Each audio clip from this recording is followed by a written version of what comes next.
All right, good to see everybody. As always, difficult. Got to make difficult decisions, and it's never easy. I don't care how many times you go through it. It's emotional for everybody, you know, when you're releasing a player. But our guys and our staff and our coaches, they all handle it the right way. It's hard to say goodbye to some. A lot of them will be back on the practice squad. And as all of you know, the roster is very flexible, especially the first month of the season. I've always kind of believed that, said that. I think if you just look in the past, how we start is not always how it ends up. But feel good about where we're at, ready to go, ready to get ready for Houston. So fire away. Any area particular hard to cut down? D-line, which, look, 2 of them got claimed. So we knew that was going to be a tough cut. And I give Tom Telesco credit now because Jonah, you know, he's probably not ready, but he will be one day. He's going to be a good player. And then Eric just kept getting better. Just, you know, we got 5 really good players inside that are all going to help us, and everybody can't make it. So happy for both of them that they're going to be on a 53-man roster. Chris, what do you see in your secondary that maybe we're not seeing? Why are you so bullish on this group? They're young. They're gonna continue to get better. Sometimes you've got to be able to meet. Like, things don't always work out, even when you're trying to acquire a player. I'm not saying we didn't try to do some things. Sometimes it just doesn't happen. But we do think we have good young talent back there, and we have a lot of belief in our front. So we'll continue to let these guys grow and come on. They don't become players without playing. I think sometimes we forget that. You know, they got to play. Chris, what went into the decision with Sam 3 quarterbacks? Well, you know, we thought the rule was going to change, which it didn't. But look, Sam, I think with that position is such a critical position that the second you don't need a third quarterback, you need a third quarterback. Sam's a good football player, and he brings a lot, not only as a player to this team, but also to the room, to the offense, and to the team as a whole of who he is. So you think he probably would have gotten claimed? I mean, you never know, but I'm guessing, yeah. What have you guys seen out of Nick Cross this training camp? I think better. I think he consistently got better. Like, we forget, it wasn't Nick's fault that we drafted him at 20. That's on me. He's young. And then you get up here and you talk glowingly about him, and you almost blow the expectations to where we all expect something. You forget how young he was.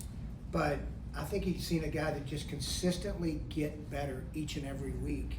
And I thought this preseason he played really well. I thought even through practice, through games, he played really good football. So I'm excited to see for him to take another step. One other thing on the secondary, just in terms of depth, do you feel good about that? Any concerns there? What do you think? So we just put we put a claim in for Womack, who we like, comes from a very similar system. We liked him in the draft a couple years ago. And then when he let go, we thought he'd be a good fit and add to the depth to our team. We'll continue to dig like we do. I think if you kind of look back, I mean, even Shane and I were just talking about, you know, the running back situation last year. Who can name the 3 runners? First game versus Jacksonville.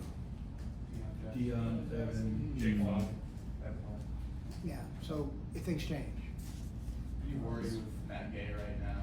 What happened in preseason? No, good kicker. Really good kicker. Yeah. When you look at Let me defend Matt here a little bit, because there's more to the story. I'm not going to give you all of it, but when he went, there's not many people go into Baltimore and go 5 for 5 with how many over 50 that day? That doesn't have 4 over 50. Guy's really talented. Do you view Nick as the other starting safety back there next to Julian Blackman, or how you will evaluate who plays next to him?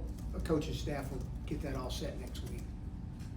when you say there's more to this, when you say there's more to the story, you mean currently, you mean last No, year? no.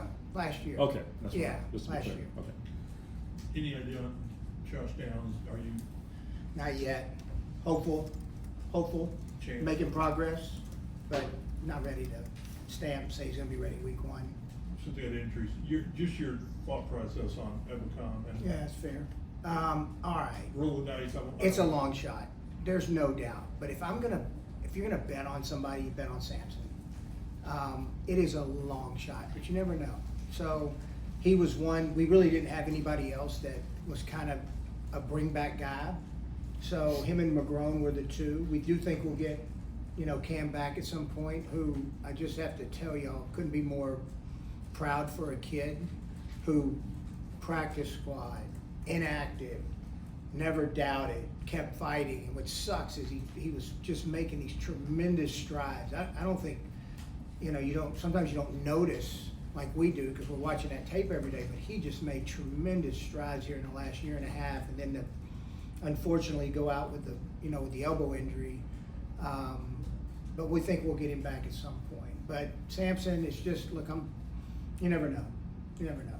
So is Jelani Woods not really an option for that? Is he just too far? No. What have the conversations been like with him, obviously went through the last 2 years, Nice. how do you evaluate him going forward? It sucks. I mean, 'cause he's a really good kid. He worked his tail off. He was making big strides.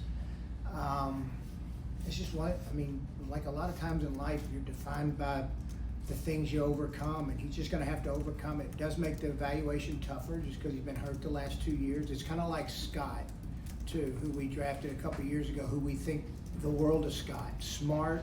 Every time he's out there in the offseason, he's great, but he tears an ACL and he tears an Achilles. I wish I had a magic wand to, eliminate those injuries, but I'd probably be making a lot more money and doing something else if I could fix those problems for everybody. Chris, I don't know if you're comfortable mentioning this one, but you mentioned the roster's gonna change a lot in the first month, it always does. Do you have any certain positions, again, this is where I'm not sure you won't say, but do you have any spots that you kind of see it being more fluid than others? No, that's, anytime we think we need to, if we have a chance to upgrade it, there's really a player we think is gonna upgrade, we'll do it. So it's universal across. With all the moves you've made and you've seen this team in training camp, is this a team that should compete for something? Yeah, we feel like we will be in the mix. Look, we were in the mix a year ago. And sometimes, I think I said this earlier, where sometimes the scars are good for you. Hard times can be good for you. Defeat, failure can be good for you if you handle it right. I have a lot of belief in the leadership, one of Shane, but also these players, from guys that have been here and been through a lot, and they're all good players and they're all committed. It'll be fun to watch this team grow through the season and go through it. Chris, veteran team, all you guys are back. So veteran team, young quarterback, immensely talented quarterback, but very young. What's a realistic expectation in your mind for Anthony this year? What does that look like? To play winning football, there's gonna be some roller coaster moments. I don't want to say all, but most quarterbacks, when they're young, go through those moments. There's gonna be, but learn from them, grow, and keep moving forward. I think you can just kind of look around the league with, some guys that, with Anthony's skill set, it was a little bit up and down. One thing I have a lot of confidence in Shane and Jim Bob and all the offensive staff. They'll do what he is really good at and comfortable doing, and then what the offense can do. Chris, do you view yourself on any sort of hot seat going into the season? I think every year you do. That's kind of how I'm wired, but no different than any other year. How do you evaluate just what you saw of Anthony his training camp? Is there a certain area you thought he really grew in? Okay, the more he plays, the more he sees, the better it's going to get. I do think he will do a better job protecting himself. I do think that is one area that you will see. But look, eventually the game starts and the instincts turn on, and so you'll see. But just his understanding of the offense and what he likes, that's a big point of this. Now, you want the quarterback to have some belief and what he's running, and to be a little more opinionated about, hey, I like Shane, I like this, Jim Bob, this is something I feel comfortable with. And I think the more he plays, the more he'll become vocal about that. Chris, going into year 8 with the franchise, you know your record, you know what you've done, haven't done. Why should people believe that you are the right GM for the job to take this team for its been?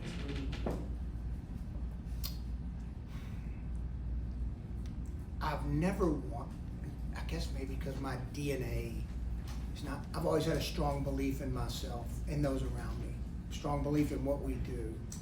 And if you just kind of look through the first few years, and we made the playoffs 2 of the first 4, had to overcome a quarterback retiring on us, still found a way. I thought our 20 team was excellent. We just lost a tough game to Buffalo. That ended up being a really good team. And I thought in 21 was another really good football team. And it all kind of fell apart. The last 3 years not making the playoffs, it's a disappointment. I'm not going to sit here and say it wasn't. But I still have a very strong belief in what we're doing, how we're doing it, and how we're going to get there. And that will not, either you believe for something or you believe nothing. Like, it's easy to vacillate. Easy to vacillate and go with what the world wants you to do. You either believe in something or you don't. It's what we believe. If it gets me fired, so be it. I'm sorry. You mentioned the good teams in 2021. Is this the most complete roster you think you've put together since you've been here? I guess time will tell. Feel really good about our fronts, man. I mean, I do. I think we're really good up front. I think on both sides of the ball, you could say this is probably our best front teams. I think the skill, now they're young, but I do think we're really skilled. I mean, Bowen ought to at least be freaking happy for once. I mean, like, you got heard about beat over the head with wideouts forever. And you too. I think it's a good team. I think it's a really good football team. Now we got to go perform. I have a lot of belief in our coaches and what they can do, and our staff. It's an excellent staff. Here's what makes Shane really good. You never hear him, he never complains. Like, you never hear him making an excuse or complain. Hey, who do I got? All right, let's make it work. If he needs something better, hey, it'd be nice if we had something better. If not, we'll find a way to make this work. That's what good teams do. Like, when you look across the league, everybody has a void. I mean, I know not at times you don't always see it, but everybody has a little bit of a void. Now, it's not perfection. You're striving for perfection, but everybody's got a little bit of a void. And how do you play around it? How do you play to your strengths and hide your weaknesses? Chris, what did Jason Bean show you in the preseason? What do you want to keep him around? That's a great story. I really like Jason and what we think he can become. I had a good view of it because I got to see him play live in a couple games last year watching my son, and I was at the Oklahoma State game and he just freaking lit it up. Ended up losing, but I thought he was outstanding. Then the last game of the year against Cincinnati, he was incredible. So I think his poise, I thought he was a better thrower than people were giving him credit for. And then I thought what we do offensively was a really good fit, for him. He's still got work to do. He knows it. But excited, to continue to work with him and watch him develop. Chris, with Shane, how have you seen him kind of build on, he's got the foundation set through year 1, now in year 2, kind of build on the standard and the expectations of his set? He doesn't flinch on what he believes, which I love. Like, and we don't always agree. I mean, I think that's a good for a relationship. Like, if we're all agreeing something's off. There's not a kumbaya in those meetings all the time where me and Shane are giving hugs and high fives. That's not reality. But reality is he's very convicted in what he wants and how he wants to do it. And that does not, and I think the more he's been, after being a year as a head coach, I think it's even cemented even stronger now. I mean, there's things that he believes in and we're going to do. And sometimes guys don't make the roster before it. So be it. He is a really good head football coach. Like you mentioned, last year you guys had used a lot of running backs. So how do you feel about just the group you have on Jonathan Taylor right now? Yeah, no, like the group. It was a really tough decision between, especially with Sermon getting hurt, but we really liked what Sermon was doing last year and in the offseason. And that includes, we like some of the things Goodson did. We still like Hall. At the end of the day, Goodson just did a little bit more, well-rounded right now. But look, Hall's still going to be definitely in the mix with us. But I think it's a good, well-rounded group, and I think we've got Jonathan, who I think is a superstar. Chris, you guys waived the 3 draft picks. I looked it up. You've actually, waived a draft pick, I think, every year. What goes into the balance of, wanting to invest in those draft picks versus making a decision? That's fair. That's a fair question. I think we've drafted how many over the last years? 21. It's a lot of picks, which we like. Not all of them are going to make it. All right, but what you hope is you can get them back. Unfortunately, with Jonah, you risk losing a guy. When you subject him to waivers. But that's part of it. When your philosophy is you're going to continue to draft that many players, some of them are going to get cut, and some of them need more development. Your commitment on offensive line, how confident are you with the backup tackle? Freeland seemed like he struggled. Can you go with a rookie, or what do you look at? Yeah, that's good. So look, I thought Freeland. One thing I really liked about him last year, even though he had some rough moments, which look most 3rd, 4th tackles do, but he never once jumped off the abyss, and he kept fighting. So we, all off season, Braden Smith is down, so he's got every rep at right tackle for the entire OTAs, mini camp, really the start of training camp. Then we kick him to the left side, and some technique issues started showing up. That's a harder transition. It's not just an easy jump for you to do. So we just got to continue to get him more reps. We settled him back down on the right side. I thought Matt did some good things at both tackle spots. So we feel good about both of them. They'll continue to compete, for that swing tackle. But we feel good. I feel like we got 4, viable tackles. I know this, when I'm getting calls from other teams for them, that also shows where there's not a lot of them out there. How have you seen Anthony mature from the guy you knew when you drafted? He was 20, so now being 22, father, QB1, all those things. A lot. It's a lot on him now. All of a sudden you get drafted, you got the expectations, you got to go through the injury, you become a dad, handling the pressure and the expectations. He's still young. He still is. He's not like any 22-year-old young man. They're not fully matured yet, even though they think they are.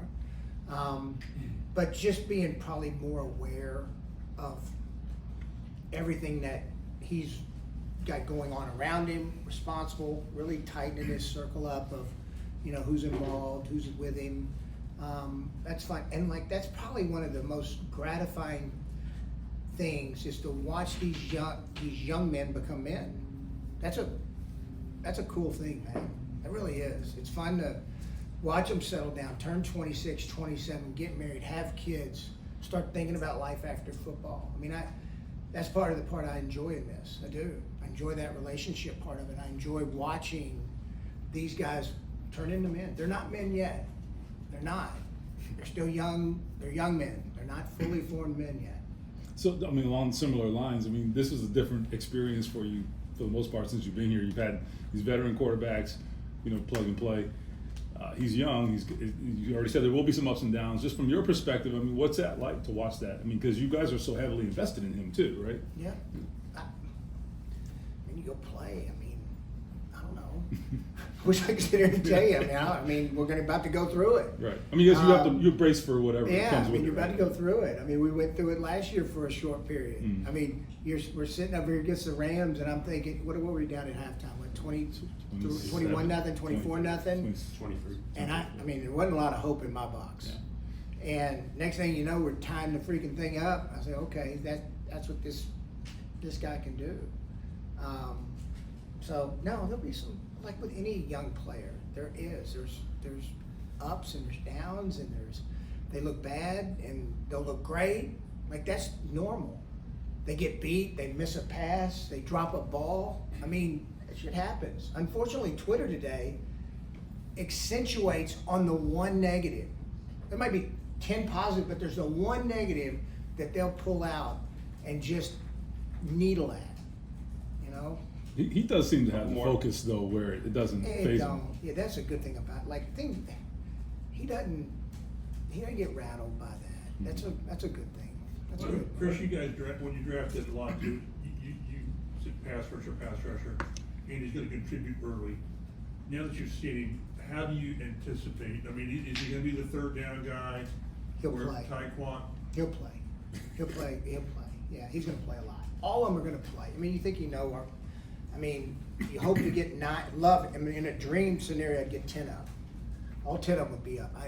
Depends on week to week if that can happen. But they're all going to play, and they're all going to get their chances. But we like Latu. I think he got a chance to do some pretty special things. What about Latu allowed him to start camp strong and finish it strong without maybe a dip that some rookies have? Instincts. He got pretty freaky instincts. Watch his eye. His eyes never come off the quarterback, ever. It's pretty impressive to watch. Go ahead, Ken. Josh, next one, obviously, AD and Alec. What did you see from them throughout the month of August? I think Alec has just had his best camp. Arguably as good as anybody out there. Consistent, shows he can play inside and out.